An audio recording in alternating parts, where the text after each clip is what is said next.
Jim Booth has been a professional truck driver for over 45 years. He's also an owner-operator with his own fleet of 9 trucks. So he knows what it means to save money and what it means to have to compete with much larger fleets. A few years ago, Jim Booth got behind the wheel of a truck that was getting 7 miles per gallon.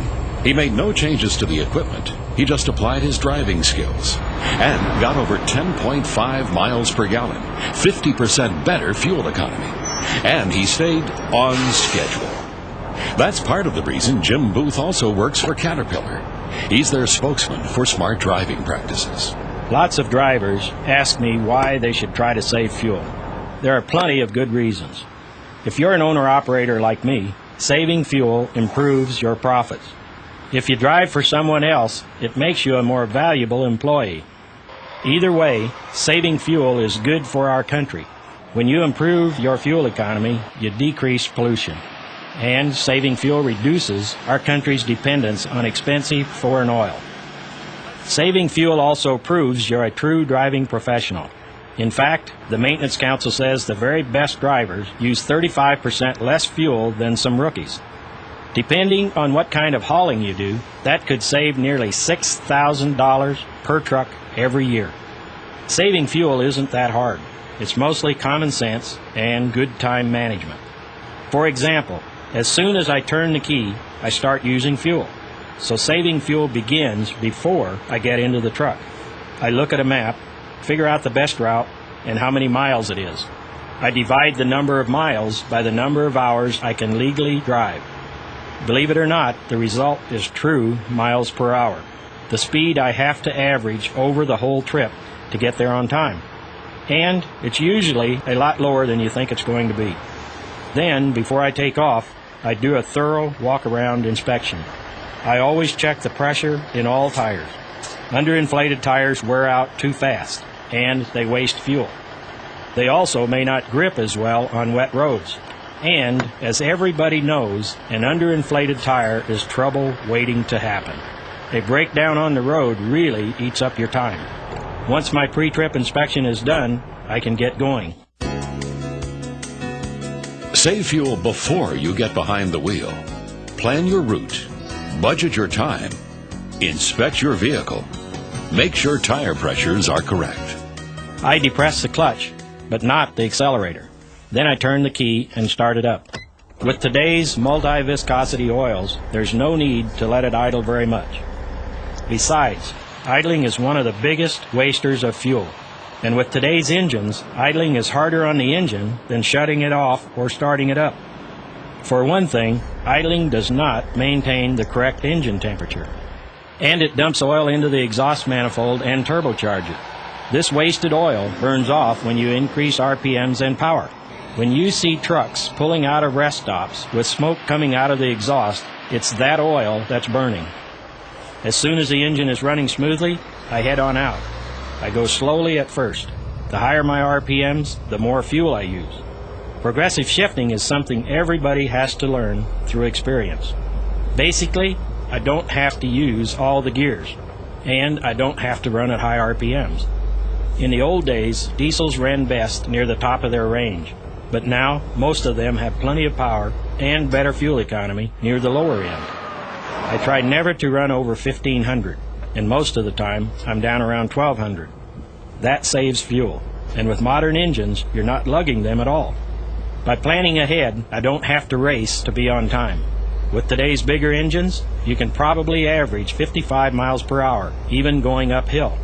But if you try to go 80, you may not have enough power to do it all the time. You'll probably end up averaging only 65. And that extra 10 miles per hour could cut your fuel economy by 1 mile per gallon or more. Do that all the time, and you'll increase your fuel bill by 20%. Speed is hard on fuel, hard on the truck, and hard on you. I used to have stomach trouble, had to carry antacids all the time, and I used to arrive worn out and irritable. When I cut my speed, that ended. I don't have to stop as often, and I enjoy the scenery more. I also use cruise control because it lets me relax, and it does a great job of saving fuel. With some cruise controls, hitting the buttons momentarily will increase or decrease speed about 1 mile per hour. so I can fine-tune my cruise speed. I also try to coast on exit ramps, instead of burning fuel to get to the end, then burning brakes to stop. And if you have one of these new trucks with a computer display, it can really help. Check it from time to time. You'll find it keeps you focused and gives you feedback on how well you're doing. Delays on the road are a fact of life, but you can avoid a lot of them and the need to speed.